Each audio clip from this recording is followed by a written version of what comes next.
I'm going to talk to you about some things I've learned in my journey.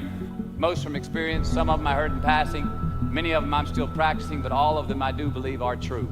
Life is not easy. It is not. Don't try to make it that way. Life's not fair. It never was. It isn't now, and it won't ever be. Do not fall into the trap, the entitlement trap, of feeling like you're a victim. You are not. Get over it and get on with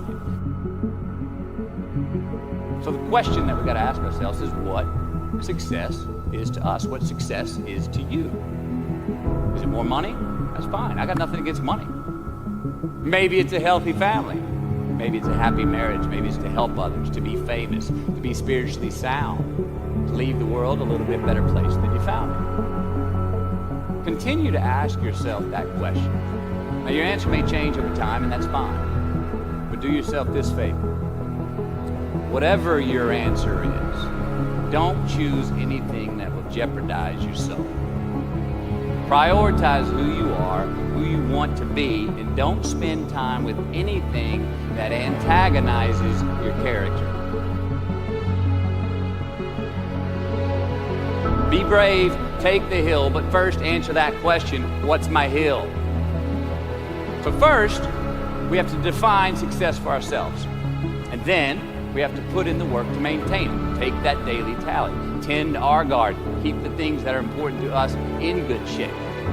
Where you are not is as important as where you are. It is just as important where we are not as it is where we are. Look, the first step that leads to our identity in life is usually not, I know who I am. I know who I am. That's not the first step. The first step's usually, I know who I am not. Process of elimination. Defining ourselves by what we are not is the first step that leads us to really knowing who we are. You know that group of friends that you hang out with that they really might not bring out the best in you? You know, they gossip too much, or they're kind of shady. They really aren't going to be there for you in a pinch. Or how about that bar that we keep going to that we always seem to have the worst hangover from? Or that computer screen, right? The computer screen that keeps giving us an excuse not to get out of the house and engage with the world and get some real human interaction. Or how about that food that we keep eating? Stuff that tastes so good going down, makes us feel like crap the next week. We feel lethargic and we keep putting on weight. Well, those people, those places, those things, stop giving them your time and energy. Just don't go there. I mean, put them down.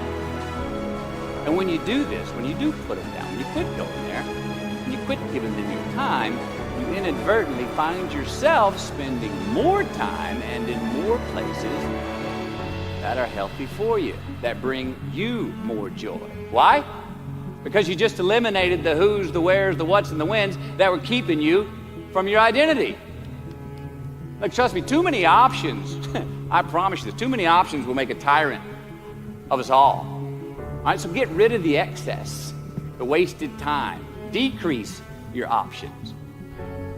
If you do this, you will have accidentally, almost innocently, put in front of you what is important to you by process of elimination.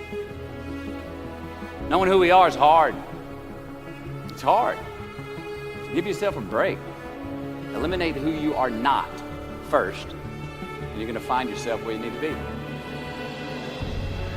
Instead of creating outcomes that take from us, let's create more outcomes that pay us back, fill us up, keep your fire lit, turn you on for the most amount of time in your future. We try our best, we don't always do our best. Well, architecture is a verb as well. And since we are the architects of our own lives, let's study the habits, the practices, the routines that we have that lead to and feed our success, our joy, our honest pain, our laughter, our earned tears. Let's dissect that and give thanks for those things. And when we do that, guess what happens? We get better at them, and we have more to dissect. Be discerning. Choose it because you want it. Do it because you want to. We're going to make mistakes. You got to own them. Then you got to make amends. And then you got to move on. Guilt and regret kills many a man before their time. So turn the page, get off the ride. You are the author of the book of your life.